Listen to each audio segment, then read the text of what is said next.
This audit looked at whether Victoria's Regional Road Barriers Program has met its intended safety outcomes. To do this, we focused on the flexible barriers installed by VicRoads on 20 high-risk rural roads, which is known as the Top 20 program. We assessed the Transport Accident Commission, or TAC, and VicRoads' roles in planning, installing, maintaining and evaluating flexible barriers installed under the Top 20 program. While flexible barriers save lives and reduce serious injuries, they are not as cost-effective as VicRoads and TAC intended.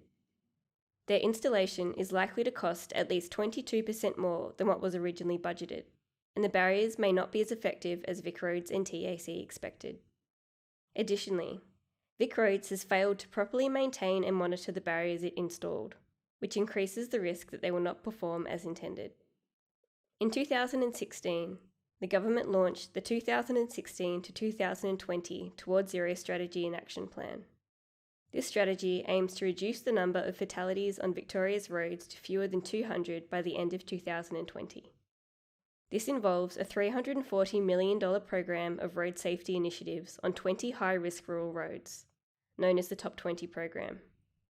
The strategy states that flexible barriers can reduce fatalities and serious injuries from run-off road and head-on crashes by up to 85%. TAC funded the Top 20 program using the proceeds from annual vehicle registrations, which road users pay. VicRoads is responsible for the project planning, installation, and ongoing monitoring of the flexible barriers. We found that VicRoads did not sufficiently plan its flexible barrier installation projects for the Top 20 program. VicRoads and TAC also did not prepare a business case to support why the investment in flexible barriers was the most cost-effective solution.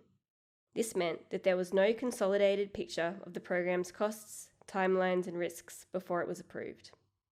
While not required by the Department of Treasury and Finance, it is better practice to prepare a business case for significant infrastructure projects. VicRoads selected 20 rural roads as the most dangerous, but did not document how it chose them.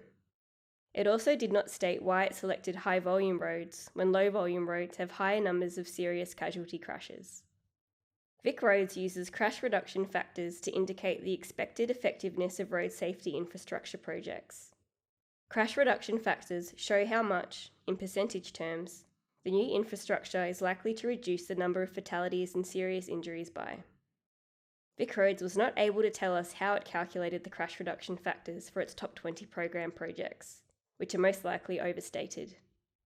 Through our own analysis, we found that for the projects completed so far, the safety infrastructure installed has most likely decreased fatalities and serious injuries caused by run-off road and head-on crashes by 46.5%. This is below the result that VicRoads expected. Of the 21 completed projects, VicRoads has delivered 12 over budget and 9 late.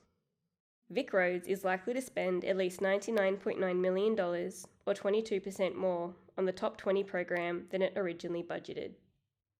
VicRoads has a comprehensive suite of quality assurance mechanisms and sign-offs to ensure that new road safety infrastructure is installed to the right standards.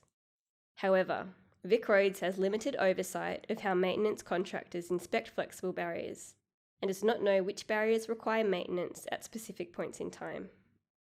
VicRoads did not establish an evaluation framework when it was planning the Top 20 program. It has now made plans to begin an evaluation, but does not expect to complete it until 2026.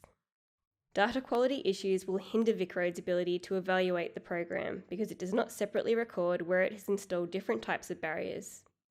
It also could not provide us with accurate project construction start and end dates.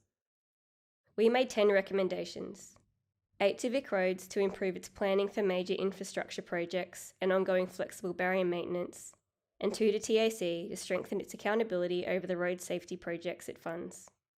For further information, please see the full report on our website, www.audit.vic.gov.au.